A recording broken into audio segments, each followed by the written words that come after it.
Hello friends, study with bank के current affair session में आपका स्वागत है। ये current affair SSC, banking, railway, state PCS, CDS, CAPF, NDA और अदर कॉम्पिटिटिव एग्जाम आदि में सहायक होंगे। आज की डेट है 2 अगस्त 2021। तो चलिए आज का करंट अफेयर शुरू करते हैं। आज का पहला प्रश्न है, हाल ही में चर्चा में रहा कांजीवरम साड़ी किस राज्य से संबंधित है? Option A Tamil Nadu, option B Kerala, option C Andhra Pradesh, option D Karnataka. देखिए, परंपरागत रूप से कांजीवरम साड़ी को प्राय सहतूत के रेशमी धागों से हाथों से बुना जाता है और इसमें शुद्ध सोने या चांदी की जरी प्रयोग होती है और इसे एक महत्वपूर्ण गुणवत्ता प्रदान करती है। हथकरघा निर्मित रेशम की साड़ी को भारतीय पारंपरिक कपड़ों में सबसे शानदार और उत्तम दर्जे के कपड़े के रूप में जाना जाता है। तमिलनाडु के कांचीपुरम गांव में निर्मित कांजीवरम साड़ी को रेशम की साड़ियों की रानी भी माना जाता है। दक्षिण भारत, विशेष रूप से कांचीपुरम के आसपास के क्षेत्रों की मंदिर वास्तुकला पारंपरिक कांजीवरम रूपांकनों के लिए डिजाइन प्रेरणा के रूप में काम करती है। कांजीवरम साड़ी के डिजाइन में ऐसे कई रूपांकन खोजे जा सकते हैं, जैसे कि पौराणिक पक्षी यली और गंडा वेरंडा आदि। चोल राजवंश से शुरू हुए लंबे और समृद्ध इतिहास के साथ कांचीपुरम साड़ियों को वर्तमान में भारतीय कपड़ा उद्योग की सबसे पुरानी एवं समृद्ध विरासतों में से एक माना जाता है। कांचीपुरम जो रेशम की साड़ी जो है उसे 2005-6 में भौगोलिक संकेत में जीआई टैग भी प्राप्त हुआ है। तो इसका जो सही आंसर होगा वो होगा आपका ऑप्शन ए तमिलनाडु। चलिए नेक्स्ट क्वेश्चन पे चलते हैं। हाल ही में केंद्र सरकार द्वारा ईज ऑफ डूइंग बिजनेस को और ज्यादा बेहतर बनाने के उद्देश्य से ग्रीन हाउस गैस उत्सर्जन हेतु कैलकुलेटर के साथ साथ कौन से प्लेटफॉर्म की शुरुआत की गई है?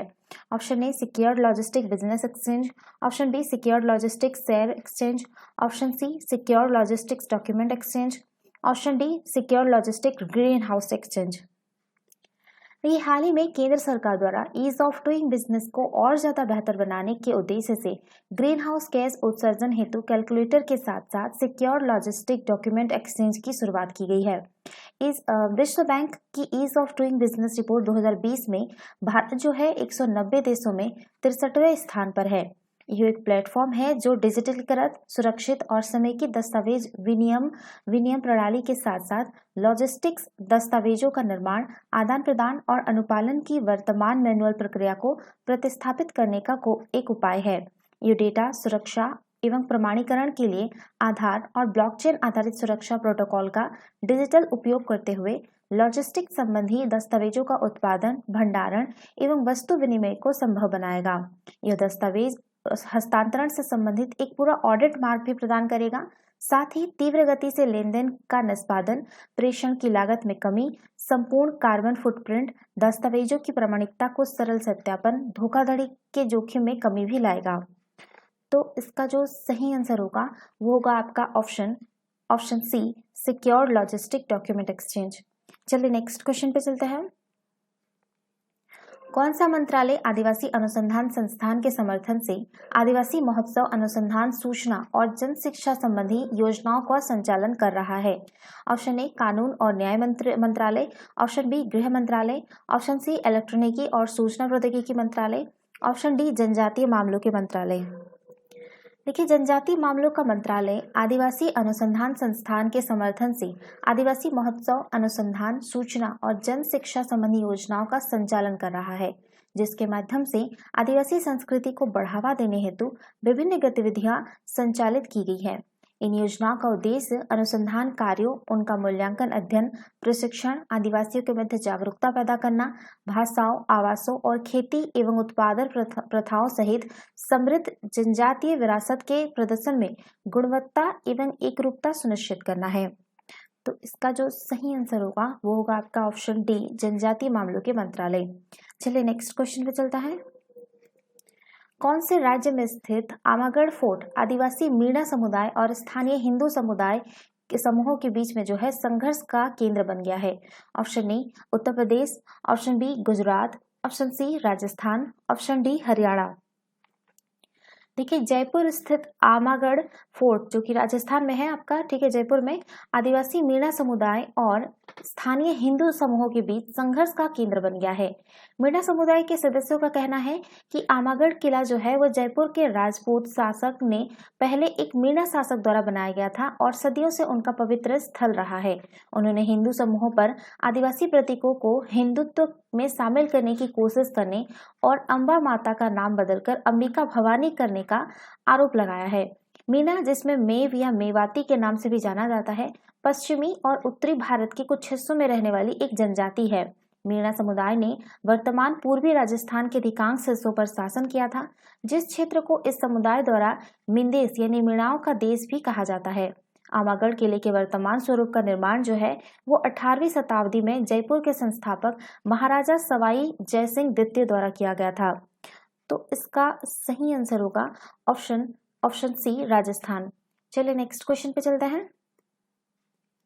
हाल ही में कौन से मंत्रालय द्वारा भारतीय जैविक डेटा केंद्र की एक वेबसाइट लॉन्च की गई है? ऑप्शन ए विज्ञान और प्रौद्योगिकी मंत्रालय, ऑप्शन बी इलेक्ट्रॉनिकी और सूचना प्रौद्योगिकी मंत्रालय, ऑप्शन सी रसायन और उर्वरक मंत्रालय, ऑप्शन डी गृह मंत्रालय। देखिए हाल ही में विज्ञान और प्रौद्योगिकी मंत्रालय के जैव प्रौद्योगिकी विभाग द्वारा बायोटेक प्राइड यानी जो कि डेटा एक्सचेंज के माध्यम से अनुसंधान और नवाचार को बढ़ावा देगा, उसके हेतु दिशा निर्देश जारी किए गए हैं। इसके अलावा भारतीय जैविक डेटा केंद्र की एक वेबसाइट भी लॉन्च की गई है। इन दिशा निर्देशों में अन्य मौजूदा जैविक डेटाबेस डेटा केंद्रों को IVDC के साथ जोड़ने की परिकल्पना की गई है, जिसे जो है बायोग्रिड कहा जाएगा। यह बायोग्रिड जैविक ज्ञान, सूचना और डेटा हेतु एक राष्ट्रीय भंडार होगा। साथ ही बायोग्रिड अपने एक्सचेंज को सक्षम करने, डाटा सेट के लिए सुरक्षा मानकों और गुणवत्तापूर्ण उपाय विकसित करने तथा डेटा तक पहुंच सुनिश्चित करने के लिए जो है विस्तृत तौर तरीके स्थापित करने के लिए जिम्मेदार होगा। इन दिशा निर्देशों को भारतीय जैविक डेटा केंद्र के माध्यम से लागू किया जाएगा। वर्तमान में जैविक डेटाबेस में योगदान करने वाले शीर्ष 20 देशों में भारत जो है वो चौथे स्थान पर है। तो इसका जो सही आंसर होगा वो होगा आपका ऑप्शन ए विज्ञान और प्रौद्योगिकी मंत्रालय। चलिए नेक्स्ट क्वेश्चन पे चलते हैं। भारत और कौन से देश की नौसेनाओं के बीच समन्वित गश्ती कॉर्पेट के 36वें संस्करण का आयोजन किया जा रहा है? Option A Malaysia, option B Indonesia, option C Japan, option D Cambodia. देखिए भारत और इंडोनेशिया की नौसेनाओं के बीच समन्वित गश्ती corporate Indian Indonesian coordinate patrol India Indonesia CORPAT के 36वें संस्करण का आयोजन किया जा रहा है।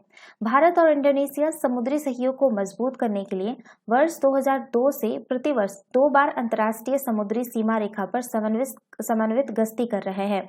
भारतीय नौसेना का जहाज INS सरयू एक स्वदेश निर्मित अपतटीय गश्ती पोत है जो 36वें संस्करण में समुद्री गश्ती विमान के साथ हिंद प्रशांत में दोनों देशों के बीच संबंधों को मजबूत बनाने के लिए भाग ले रहा है। इसका मुख्यालय जो है इसका मुख्य उद्देश्य जो है आपका क्षेत्रीय समुद्री सुरक्षा को मजबूत करना है। इंडोनेशिया के साथ अन्य सैन्य अभ्यास के बारे में बात करें तो इसमें आपका समुद्र शक्ति जो है एक द्विपक्षीय समुद्री अभ्यास है और आपका दूसरा है गरुड़ शक्ति जो एक संयुक्त सैन्य अभ्यास है। तो इसका जो सही आंसर होगा वो होगा आपका ऑप्शन बी इंडोनेशिया। चलिए नेक्स्ट क्वेश्चन पे चलते हैं। पूर्वोत्तर क्षेत्र के भौगोलिक संकेतक उत्पादों के निर्यात को बढ़ावा देने के उद्देश्य से नागालैंड की राजा मिर्च, जिसे कि किंग चिली भी कहा जाता है, कि एक खेप को हाल ही में कौन से देश निर्यात किया गया है? Option A Brazil, option B रूस, option C America, option D London. देखिए पूर्वोत्तर क्षेत्र के भौगोलिक संकेत GI उत्पादों के निर्यात को बढ़ावा देने के उद्देश्य से नागालैंड की राजा मिर्च, जिसे कि किंग चिली भी कहा जाता है, कि एक खेप को हाल ही में लंदन निर्यात किया गया है। नागालैंड की इस मिर्च को भूत जोलोकिया और घोस्ट पेपर भी कहा जाता है। इसे वर्ष 2008 में GI सर्टिफिकेशन प्राप्त हुआ था। यह स्कोविल हिंट यूनिट्स के आधार पर दुनिया की सबसे तीखी मिर्च की सूची में शीर्ष 5 में रही है और इसे अपनी विशिष्ट सुगंध तथा स्वाद के लिए जाना जाता है। नागालैंड की किंग चिली या राजा चिली सोलानेसी परिवार के शिमला मिर्च की प्रजाति से संबंधित है। राजा मिर्च भारत में मूलतः असम, नागालैंड और मणिपुर में पाई जाती है। राजा मिर्च विटामिन ए और विटामिन सी का एक उत्कृष्ट स्रोत है जो एंटीऑक्सीडेंट की और प्रतिरक्षा प्रणाली को बढ़ावा देने तथा त्वचा के भीतर क्षति की मरम्मत में महत्वपूर्ण भूमिका अदा करते हैं। तो इसका जो सही आंसर होगा वो होगा आपका ऑप्शन डी, लंदन। लेकिन यहाँ पे सारा देश ही एक शहर है, ठीक है, तो आप लोग यहाँ पे ब्रिटेन कर दीजिएगा, ठीक है। तो इसका सही आंसर होगा ऑप्शन डी। चलिए नेक्स्ट क्वेश्चन पे चलते हैं। कौन से देश की निकोल ओलिवेरा डी लीमा दुनिया की सबसे कम उम्र की खगोल विज्ञानी बन गई है? ऑप्शन ए दक्षिण Africa, option B Brazil, option C France, option D Argentina. देखिए ब्राजील के जो है रियो डी जेनेरियो के निकोल ओलिवेरा डे लिमा है, उन्होंने नासा के लिए 7 एस्ट्रोनॉट को खोज निकाले हैं। अपनी इस उपलब्धि के बल पर निकोल दुनिया की सबसे कम उम्र की खगोल विज्ञानी बन गई है। इंटरनेशनल एस्ट्रोनॉमिकल सर्च कोलैबोरेशन संस्था ने एक एस्ट्रॉयड हंट सिटीजन साइंस नामक एक प्रोग्राम आयोजित किया था। निकोल ने इस कार्यक्रम में भाग लिया था। इस तरह एक अभूतपूर्व उपलब्धि के बल पर निकोल ने सबसे कम उम्र की खगोल विज्ञानी होने का रिकॉर्ड अपने नाम कर लिया। यह एक वर्ल्ड रिकॉर्ड है।